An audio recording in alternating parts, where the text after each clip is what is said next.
Hi hello నమస్తే, నేను మీ anchor Shiva. Welcome to I dream media. ఈరోజు మన ముందున్న గెస్ట్ ఈ పాటికి మీకు అర్థమైపోయి ఉంటుంది, ప్రోమో చూసుంటారు. నా ముందున్న వాళ్ళు కృష్ణ చైతన్య అండ్ వంశీ ఉన్నారు. ఈ మధ్య జరుగుతున్న వంశీ ఫార్మ్స్ మీద ఎలిగేషన్స్ ఏవైతే ఉన్నాయో అండ్ వంశీ మీద జరుగుతున్న ఎలిగేషన్స్ ఏదైతే ఉన్నాయో అవన్నీ క్లారిటీ కోసం నాకు ఇవ్వడానికి ఈరోజు వాళ్ళిద్దరు నా ముందుకు వచ్చారు. అసలు ఏం జరుగుతుంది, వాళ్ళు ఏం చెప్తున్నారు, అసలు నిజమెంత అనేది వీళ్ళ మాటల్లో తెలుసుకుందాం. ఒక సైడ్ అయితే మనం వెర్షన్ విన్నాం, అదొకటి చేసి మనం అదొకటి వినేసి అది కరెక్ట్ అని అనుకోవడం కాదు కదా. కాబట్టి వీళ్ళని తీసుకుని వచ్చి అసలు ఏం జరిగిందనే విషయాలపైన ఈరోజు తెలుసుకునే ప్రయత్నం అయితే చేద్దాం. ఎవరు హాయ్. హలో శివ. సెకండ్ మన ఇద్దరం ఫస్ట్ టైం, కానీ చాలా నిండుగా ఉన్నారు బ్రో, మంచిగా చక్కగా. అది నేను యాక్చువల్లీ ఆ రోజు మీ ఇంటర్వ్యూ చేసేటప్పుడు కూడా మీ ఇద్దరిని చేద్దాం అనుకున్నాను, కాకపోతే కారణాల వల్ల చెప్పిండ్రు ఆ రోజు కూడా. బ్రో ఎలా ఉన్నారు, బాగున్నారా? పర్ఫెక్ట్. ఈ మధ్య చూస్తున్నారా మీ తమ్ముడి మీద జరుగుతున్న వార్త? చూస్తున్నా. నేనే కొంచెం యాక్టివ్ గా చూస్తున్నా. మనోడు చెప్పకు అవన్నీ అని అంటాడు, అంటే ఇష్టపడాడు. అయితే కూడా నాకు ఎవరో మా ఫ్రెండ్స్ ఎవరో పంపిస్తుంటారు, మనమే రోల్ ఒకటి చూస్తే మిగతా కూడా వస్తుంటాయి. లాట్ ఆఫ్ క్యూరియాసిటీ చూస్తాం కదా, ఇక మన మీదనే అయినప్పుడు, మన ఫ్యామిలీ మీద అయినప్పుడు. సో ఆటోమేటిక్ గా అసలు ఏంది అనేదన్నా, అసలు ఏం మాట్లాడుతున్నా చూస్తున్నా. కాకపోతే రియాక్ట్ కావాలి అన్నంత అనిపించలేదు. అంటే ఇప్పుడు రియాక్ట్ కావాలంటే కూడా ఒక స్టేచర్ ఉండాలి కదా అవతల వాళ్ళకి కూడా. ఎవరు పడితే వాళ్ళు ఏది పడితే అది మాట్లాడినా అవసరమా అని ఆగినాం ఇన్ని రోజులు.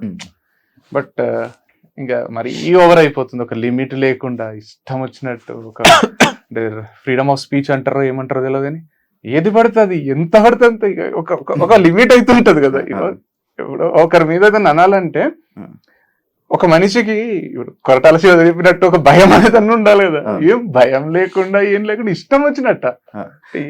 సడన్ గా మీ ఇద్దరి మీద ఎందుకు బ్రో నెగిటివిటీ అనేది?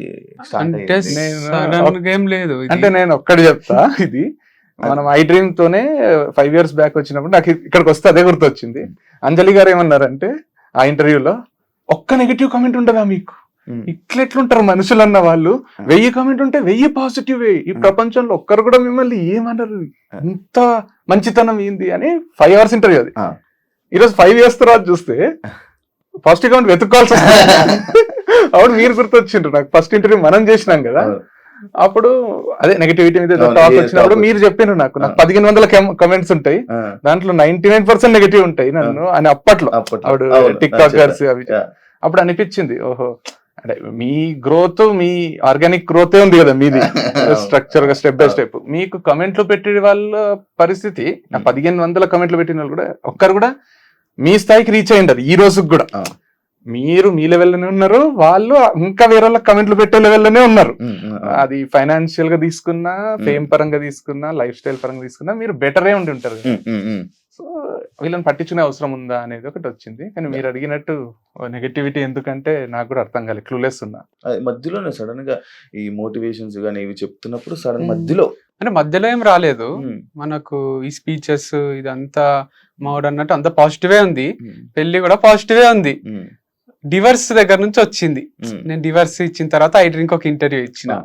దాంట్లో ఏమన్నా అంటే మాకు అండర్స్టాండింగ్ లేదు, సెట్ కాలేదు, నేను మూవ్ ఆన్ అయిపోయినా, తను కూడా మూవ్ ఆన్ అవుతుంది, అది నార్మలే కదా, డివర్స్ ఎంతో మంది తీసుకుంటారో మేము తీసుకున్నాము అంటే.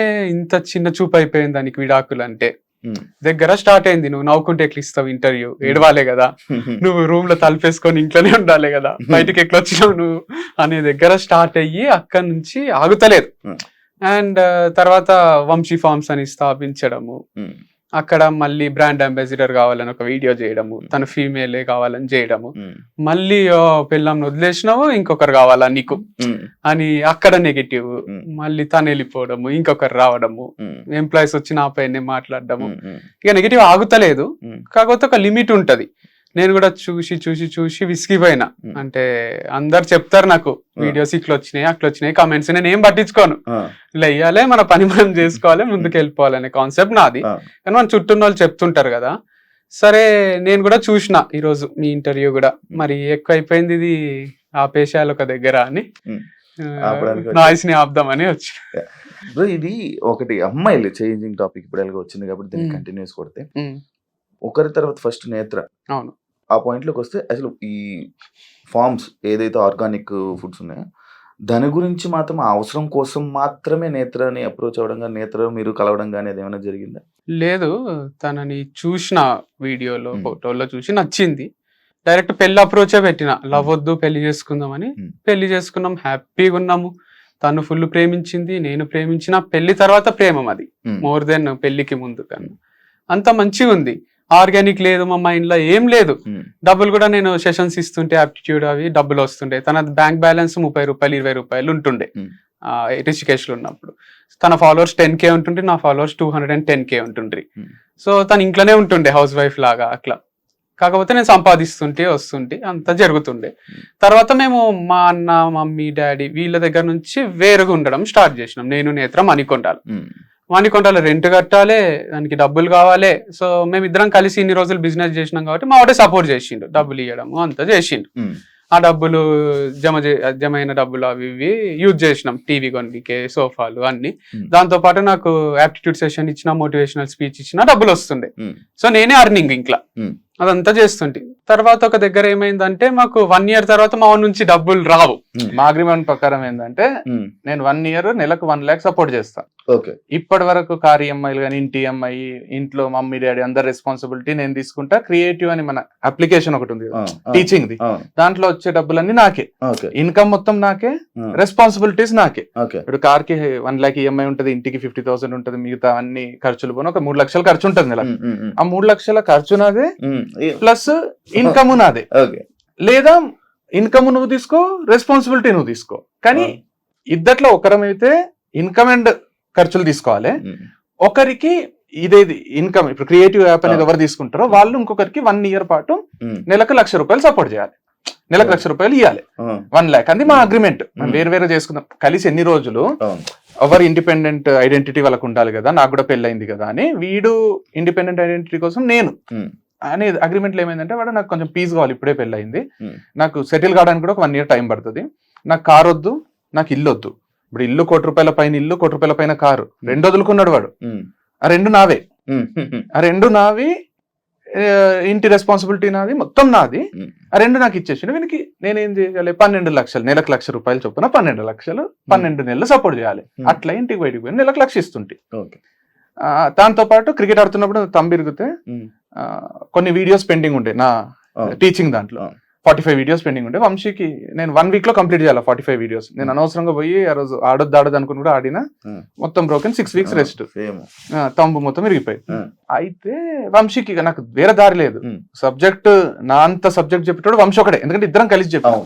ఏడు జనాలు యాక్సెప్ట్ చేయాలన్నా తమ్ముడు అయితేనే యాక్సెప్ట్ చేస్తారు, ఎవరినో బయట వాళ్ళని తీసుకొని చెప్పలేదు. ఆ 45 వీడియోస్ ఏం చేయాలని వంశీకే ప్రపోజల్ పెట్టిన. వంశీ మొత్తం 225 వీడియోస్ లో 180 నేను చేసిన, 45 నువ్వు చేయాలి. ఆ 45 నువ్వు చేస్తే 10% లైఫ్ టైం షేర్ ఇస్తా నీకు, నా ఈ అప్లికేషన్ లో వచ్చే ఇన్కమ్ షేర్. డేవిడ్ కొంతసేపు ఆలోచించి ఓకే చెప్పిండు, వచ్చిండు. 10 రోజుల్లో పగలు రాత్రి కష్టపడి 45 వీడియోస్ చేసిండు. అది సూపర్ హిట్ అయిపోయింది కోర్సు. ఇక్కడ 1 lakh per month, అది ఒక 50, 60, 70, 80,000 వరకు కూడా వచ్చింది, 30 నుంచి 80. అది మధ్యలో plus sessions, motivational lectures, aptitude classes బయట, దాంట్లో సగం సగం పంచుకుంటుంటే. ఇద్దరికి వచ్చిన సెషన్స్ ఇద్దరం పోతుంటే, నేను 1 గంట వాడు 1 గంట అర్ధగంట మాట్లాడి, వాళ్ళు 40,000 ఇస్తే 20, వాళ్ళు 50 ఇస్తే 25, వాళ్ళు 30 ఇస్తే 15. ఆ ఇన్కమ్, ఈ 3 ఇన్కమ్లు మనకు ఉన్నాయి. దాంతో పాటు ఫ్యామిలీ పోతుంది. అట్లా ఒక 6 నెలలు గడిచిపోయింది. ఆ తర్వాత ఏమైందో, తర్వాత ఇక అయిపోతుందని మాకు భయం స్టార్ట్ అయింది. ఒక దగ్గర లోన్ తీసుకో, ఏమైనా బిజినెస్ స్టార్ట్ చేసామని తనే అన్నది. నాకు పర్సనల్ లోన్ ఇస్తామని ఎంట పడతారు కదా, ఫోన్లు చేసి ఇచ్చేసే అన్న. 21 లక్షలు ఇచ్చిండ్రు HDFC బ్యాంక్ వాళ్ళు. ఇస్తే తీసుకుంటే డైరీ ఫార్మ్ స్టార్ట్ చేద్దాం, నేను హైదరాబాద్ పోయి బర్రెలు తీసుకొని వస్తాను నేను. తను కోళ్ళ ఫార్మ్ స్టార్ట్ చేద్దామని తను, తెలియకుండా న్యాచురల్ ఫార్మింగ్ స్టార్ట్ చేసినాం ఈ ప్రాసెస్ లో, డిస్కషన్ లో. సో ఆ డబ్బులు ఎక్కువ ఇన్వెస్ట్మెంట్ అవసరం లేదు, దీనికి మనకు వస్తున్నాయి కదా ఆల్రెడీ, లక్ష మీద యాప్టిట్యూడ్వి, అవి సరిపోతాయని. దీంతో నేను నిర్మల్ దగ్గర ప్లాట్స్ ఉంటాయి కొందాము, మా మమ్మీ చెప్పింది అని తను అన్నది. వాళ్ళ హోమ్ ప్లేస్ లో ఆడ ప్లాట్స్ కొన్నాం. ఆ ప్లాట్స్ ఏం చేసినా అంటే, నేను నీ పేరు మీద చేయించుకొని, ఈ డబ్బులే కదా లోన్ అంటే, మన వైఫ్ అండ్ హస్బెండ్, నువ్వంటే నాకు ఎంత ఇష్టమో తెలుసు కదా, నీ పేరు మీదే చేస్తా అని తన పేరు మీదే చేసిన. సో ప్లాట్స్ అన్ని తన పేరు మీద ఉన్నాయి. తర్వాత ఈ ఫార్మింగ్ స్టార్ట్ చేసినాక కొంచెం ఇన్వెస్ట్మెంట్ అయింది, అదైంది, అంతా నేను చూసుకున్నా. తర్వాత సూపర్ హిట్ అయిపోయింది. May 31 నా బర్త్డేకి లాంచ్ చేసినాము, హిట్ అయింది, మస్తు లక్షల పైసలు వచ్చినాయి, అంత స్మూత్ గా నడుస్తుంది. నడిచి హ్యాపీగా ఉన్నాం. పర్సనల్ ప్రొఫెషనల్ సక్సెస్ ఉంది మాకు ఇద్దరికి. వైఫ్ అండ్ హస్బెండ్ ఇట్లా చేస్తారా అనే ఫీలింగ్ ఉండాలి. వైఫ్ అండ్ హస్బెండ్ అంటే అందరూ అందరు కదా, అందరు ఒకలాగా ఆదర్శంగా చూస్తుంటే. తీసుకునేటట్టు ఉంది. ఒక లవ్ మ్యారేజ్, చాలా మంది లవ్ మ్యారేజ్ లో కూడా చేసుకున్నారు వీళ్ళని చూసి. అమ్మా నాన్నకు కూడా నేను చిన్న కొడుకుని కదా, వీడు ఎప్పుడు సెటిల్ అవుతాడో అని ఉంటుండే. అమ్మాయి వీడు అందరికన్నా మంచి సెటిల్ అయ్యిండు అనే ఫీలింగ్ వచ్చింది. మేము కూడా ఫుల్ హైలు ఉంటుంటే అది ఇది. తర్వాత కొన్ని పర్సనల్ లెవెల్లో డిస్ప్యూట్స్ వచ్చినాయి, మిస్అండర్స్టాండింగ్స్ వచ్చినాయి. అది ప్రొఫెషనల్ దానిపైన కూడా ఇంపాక్ట్ క్రియేట్ చేసింది. ఇద్దరం వేరు వేరు ఉంటూ కూడా ఫామ్ చూసుకొచ్చేమో అని కూడా ఆలోచించినాం. కానీ అది ఇంపాసిబుల్ అని అర్థమయ్యి మేము దాన్ని కూడా వారధి ఫార్మ్స్ ఎవరో ఒకరు తీసుకోవాలనే స్టేజ్కి వచ్చింది. నేనేమన్నా 50 లక్షలు ఇచ్చి నేను తీసుకుంటా, ఇచ్చేసేయండి అన్న. లేదా మీరు 50 లక్షలు ఇవ్వండి, వారధి ఫార్మ్స్ ఇచ్చేస్తా, అది నా బేబీ, నాకు చాలా ఇష్టం, అది 100 కోట్ల బ్రాండ్, అది అంత సింపుల్ గా ఎస్టాబ్లిష్ చేయలేం మనము అంటే. అంత వాళ్ళు 2-3 రోజుల ముందు నేను అంటే కూడా సీరియస్ అయ్యిండు నాకు. వాళ్ళు ₹1 ఇస్తా అంటే ఇచ్చేసే వంశీ వేరే స్టార్ట్ చేసుకోవచ్చు, పర్సనల్ గా విడిపోతున్నప్పుడు ఇది కూడా అంటే 1 కోటి కాదు 100 కోట్లు ఇచ్చినా ఇయ్య నేను, అది నా ప్రాణము వారధి ఫార్మ్స్ అనేది, నేను ఎవ్వరికి ఇచ్చేదైతే లేదు. తర్వాత ఇంప్రాక్టికల్ ఉంది కదా అని నేనే ఇక 50 lakhs కొంచెం రీజనబుల్ ఉంది కదా, ఇవ్వగలుగుతాం కదా వాళ్ళైనా మనమైనా, వాళ్ళు రెండుకి ఒప్పుకుంటలేరు. నాకే కావాలి, డివర్స్ ఇప్పించేయండి మేడం, అండ్ వారధి ఫార్మ్స్ కూడా నాకు ఇచ్చేసేయమనండి నష్టపరిహారంగా అంటుంది. నేను ఇక బాగా ఆలోచించి కొంచెం పంచాయతీ అయ్యి అది అయ్యి సరే రిషికేష్ పోయి పెళ్లి చేసుకున్నా కదా. నేనే అంటే నేనే ప్రపోజ్, తన లైఫ్ తనేదో బతుకుంటే వీడే పోయిండు కదా, నేనే లవ్ చేసినా, నేనే పెళ్లి చేసుకున్నా. అదే డివర్స్ అని నేను ఎప్పుడు కూడా ఫస్ట్ టాపిక్ తీసుకురాలి, ఎన్ని కోట్లాటలైనా ఏమైనా కలిసే ఉందాం. తనే ఫస్ట్ ప్రపోజల్ పెట్టింది డివర్స్.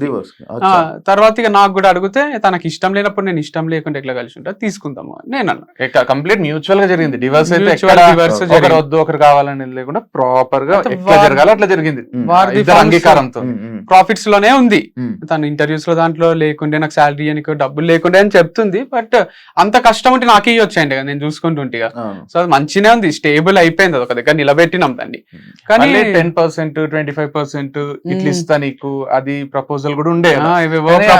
అవసరం లేదు, ఇంకా లైఫ్ టైం మనం ఏదో విధంగా టచ్ లో ఉండాల్సి వస్తుంది. ఇప్పుడు 10% ఇచ్చిన అవసరం లేదు, మొత్తం నువ్వే తీసుకో ఫ్రెష్ గా స్టార్ట్ చేసుకుంటా. 50 lakhs తను ఇవ్వలేదు, మీరు కాకపోతే సేమ్ అది బేబీ లాగా. ఇప్పుడు మా ఇద్దరికి పుట్టిన పిల్లోడో పిల్లనో ఉంటే నువ్వు చూసుకుంటావా ఒకరే చూసుకుందాం అని డిసైడ్ అయినాక తనే నేనే చూసుకుంటా అన్నాక తనకి ఇచ్చేసి వచ్చిన నేను, తనే చూసుకుంటుంది. నాకు దాంతో సంబంధం లేదు. నేను మళ్ళీ వీడియో కూడా వేరే తర్వాత ఒకటి, నాకు ఇంకా వారధి ఫార్మ్స్ తో సంబంధం లేదు, ప్రాఫిట్ వచ్చినా లాస్ వచ్చినా ఏదైనా నన్ను అయితే అడగకండి, నాకు దానికి సంబంధం లేదు అని ఒక వీడియో కూడా చేసి ప్లాట్స్ ఫస్ట్ రాసావు కదా, అవి నాకు ఇచ్చిండ్రు. దానికి ఈఎంఐ ఉంది, ప్లాట్స్ కి ఈఎంఐ ఉంది, అదే లోన్ తీసుకున్నా. ఈ ఈఎంఐ రెండు నేను కట్టుకోవాలి, లేదు.